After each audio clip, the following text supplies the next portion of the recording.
Three surprising things we will find in heaven. Number one, we will see people we didn't expect to see. We will see people who we never believed will make it to heaven, including those of a different faith from ours in heaven. This is because nobody or religion has the monopoly of heaven. There's nothing like Christians in heaven. There's nothing like Muslims in heaven. There's nothing like Buddhists or Hindus or any religion in heaven. The only common thing in heaven is one faith. The belief in the one true God. There are only believers in heaven. You may be from a different religion than Christianity, for example, and still believe and accept the one true God, the Father of light, in whom there is no darkness. You may be Hindu, but still have a knowledge and acceptance of the one true God and his way of redemption. You may even be a Christian and still make it to heaven, while surprisingly other Christians eventually miss out because you have a personal encounter with the Father, different from what most other Christians have, and the list goes on. Therefore, a lot of Christians will find people that were thought to be Hindus or Buddhists or from other religions, or were thought to be great sinners such as murderers, fornicators, kidnappers, and robbers, all in heaven. This is because they may have appeared to walk in their unsaved ways as we know and understand it, but in reality have really encountered and also accepted the way which the Father of light, God, has prepared for mankind to be saved. This may explain the Bible passage in Micah 4 verse 2 that says, "And people from many nations will come and say, 'Come, let us go up to the mountain of the Lord, to the house of the God of Jacob. There he will teach us his ways, and we shall walk in his paths.'"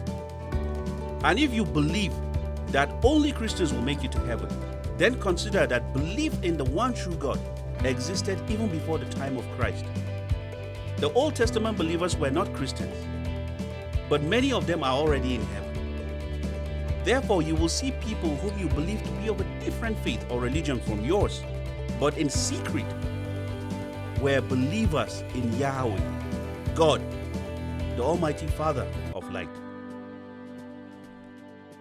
Number two, we will not see people we expected to see.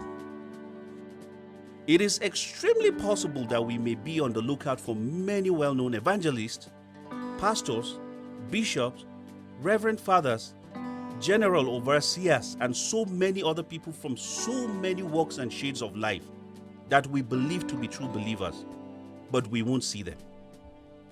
This is because they were never truly saved, and their names have never been written in the book of life.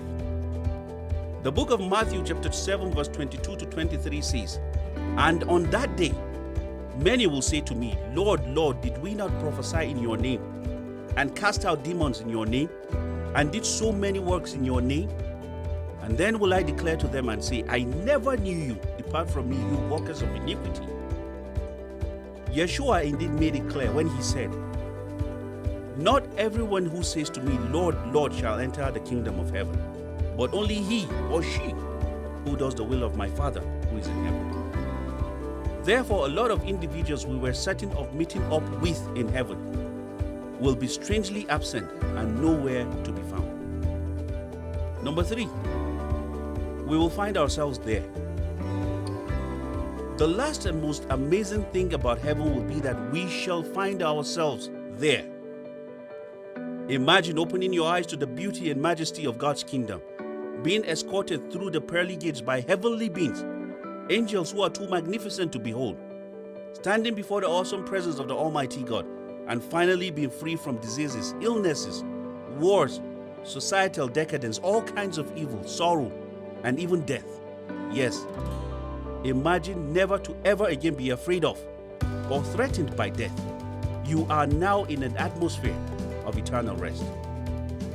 1 Corinthians chapter 2 verse 9 says, "Eyes have not seen, nor have ears heard, nor has heart conceived what God has prepared for those who love Him." The Bible has also given us some pointers to what heaven will look like when we find ourselves there. Revelations 21, 9 to 11 describes it in this way. "And he carried me away in the spirit to a great and high mountain, and showed me the great city Jerusalem, descending out of heaven from God, having the glory of God. Her light was like a most precious stone, like a jasper stone, clear as crystal. Psalm 50 verse 2 says, out of Zion, the perfection of beauty, God will shine forth. Revelations 21:19 and 20 says it does. The foundations of the wall of the city were adorned with all kinds of precious stones. The first foundation was jasper, the second sapphire, the third chalcedony, the fourth emerald, the fifth sardonyx, the sixth sardius, the seventh chrysolite, the eighth beryl, the ninth topaz, the 10th chrysoprase, the 11th jacinth, and the 12th amethyst. And finally, verse 21 says, the 12 gates were 12 pearls. Each individual gate was of one pearl, and the street of the city was pure gold, like transparent glass. So imagine finding yourself there.